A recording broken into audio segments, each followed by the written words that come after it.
Today we are with the design team trying to check design compliance and implementation. Around this place, there is a water crisis. This system has been installed, but it's not of the standard. So we are going to remove them and then replace them with the 475 watt peak panels. At the moment, our system only runs when there's sunshine.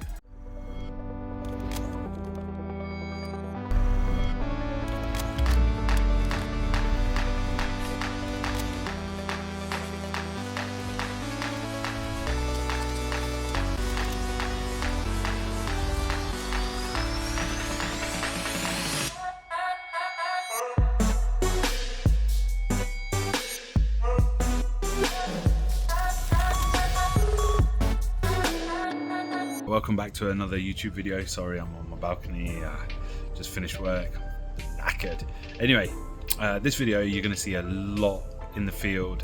Actually, you're going to see the real mechanics of this project with Ministry of Water for the government of Uganda. It's obviously a very important project for the country and for the farmers. Not an easy project. There's multiple sites, a lot of logistics. Enjoy this video. Today we are with the design team trying to check design compliance and implementation. Then after this, we will cross over to West Nile to continue with the same things. Otherwise, it's a good trip. Going to be bumpy, it's going to be hot because the sun is getting high. Otherwise, yeah, let's see what's ahead of us.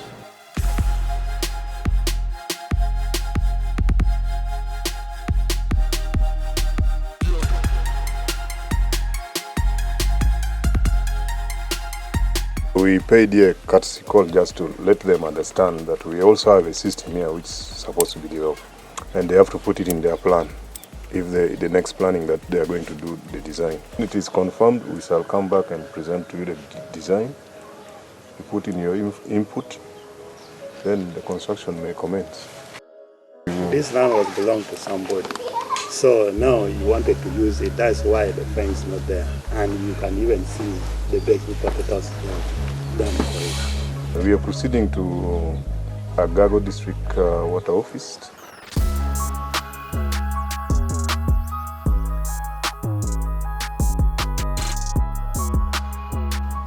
Here we are at Geregere sub-county in the Agago district, where this project has been chosen to be put. Around this place, there is a water crisis and there is no safe water around here. This system has been installed, but it's not of the standard. One, the tank that has been removed is of a lower altitude, so it cannot take water to far distance. This is an existing site, but when we are designing, there are elements, there are some components we remove and we do not use in the new design. Because the panels we are having have a different configuration. So we are going to remove them and then replace them with the 475 watt peak panels. And then we shall have them arranged in 18 panels by 2, which is 36. So we shall have 36 panels here for our pump. Nexus Green is going to design a system whereby the solar system will be powered using some batteries, whereby even if there is no enough sunshine, or if the intensity of the sunshine is lower, at least water will be pumped. At the moment, our system only runs when there's sunshine. The time when there is no sunshine, the water ceases to come out because of the direct system they are using. The pump house is in place, but we just need to touch it up to look good. Then also the space in here is enough for our panels. So then the design should be able to be constructed immediately and we'll have the system running. And I'm very sure the community, not just nearby community within the water source, but the community even more than 3 kilometers radius are going to benefit from this system. We are very happy for this project.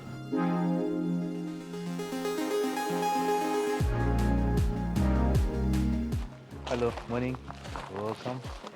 The beauty with this kind of small-scale irrigation projects is that it tends to promote environmental protection, because the reason why people go very close to the river is because they want to farm where water is very close, so that they can get into the river and pour away. But now if you're bringing for them water as far as where their garden is, you give them opportunity to preserve the buffer zone. Currently, we are having 300 yard connection. These are for domestic or domestic and commercial? It is domestic and commercial. And this will added some 4 PSP also. This is UN 383 Pakele. Yeah, this station is serving Pakele Town Council. We picked up this work this year in March as Nexus Green in-house. We've done the solar arrays, we've done the pump room, we've done the eco and toilet, we've done the solar array area, we've even planted landscape and planting. So the site is just awaiting commissioning. This is your pump room.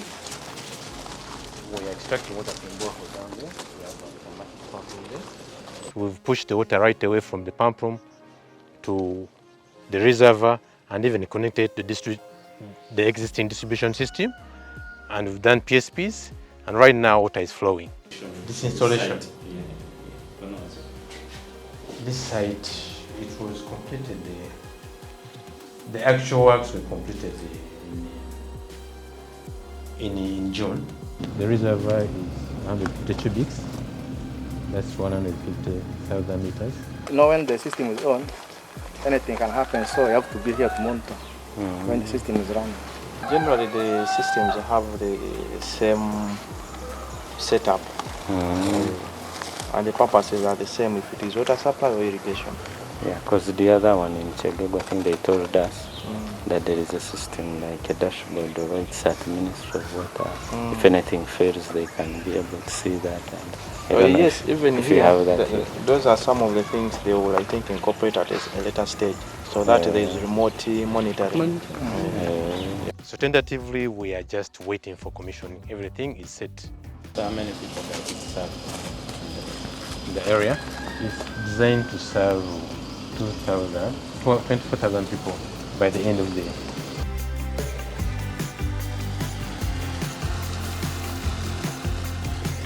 Today we've had visitors from the British High Commission. They visited the site of Pakele Town Service to have the feel of what is happening here, what has been here before, and what is happening currently now that the site is complete. Now we are heading to another site, which is an irrigation scheme. It's in the next sub-county in Mokoroyoro.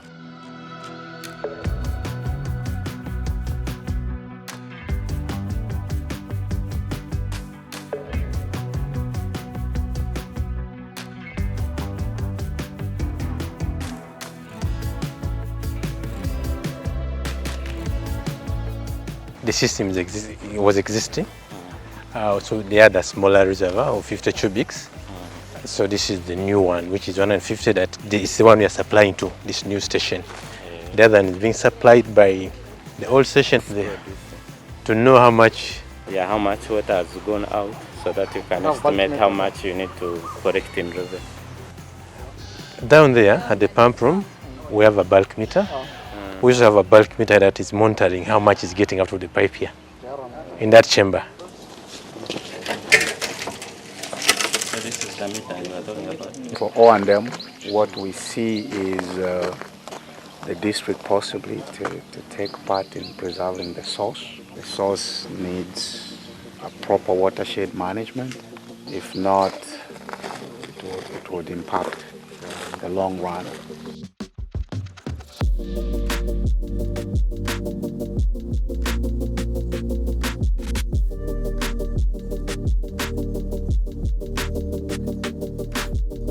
This is our solar array. What is left is the intake, which we is set to commence this week. The subcontractor is remobilizing to come and do. He has already set out.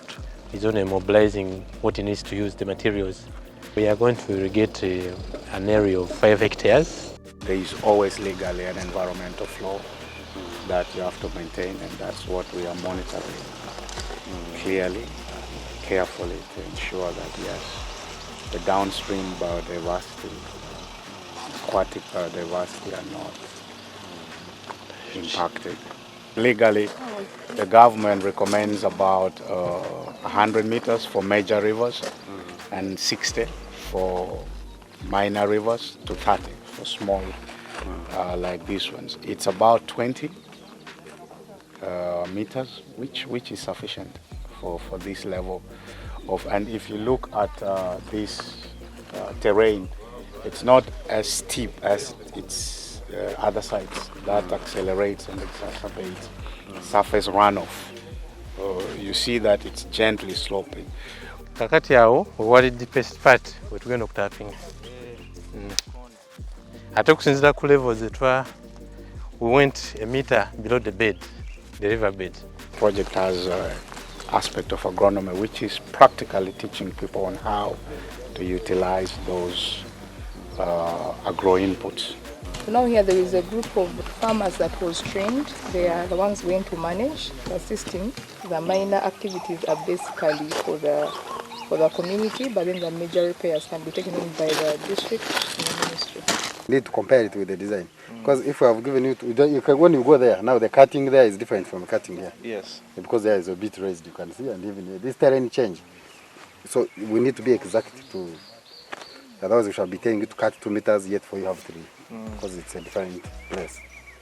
And so that's idea why we'll be needing to verify that you're in the right place. Or if not, then we orient the design to the place you have set out to.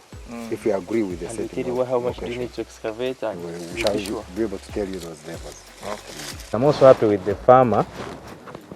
You can explicitly see that the banks are well protected. NEMA requires close to 30 meters from the river bank to where the communities can start cultivating from. And so far the sites we've been to, this is one of the best practice we've seen in the buffer zone. This ensures sustainability of the water quality and quantity of our water source. Quickly, we work while you are here. Yeah, we work while you are here, then we tell you now proceed. So do this, do that. Or shift 1 meter from here. You can measure it, tap it. All that can be done better when you are here. Don't first go to Ajumani, then you do what? You call us. Or some first go to Kampala, then they call us. If you have changes to suggest, they are out of the field. So we run and give you feedback immediately. We have set ourselves to have that kind of real-timeness where possible. I think you're doing good. From here, I think it's so good. And the sites are there. Because sometimes you can see the side to the side and you drive and you can. For the ones that are running, we are impressed that they are running well and they are serving the communities. I think what we need to follow up is to just understand the extent to which we are impacting the community. Yeah, I really appreciate my team and what they do in the field. It's so important to deliver a really solid installation that's going to be long lasting. So, the farmers will have a product that will work for years to come. So, make sure you share, like and subscribe as always, and keep watching them. It gives us the motivation to keep doing these videos, and I'll catch you in a bit. Thanks.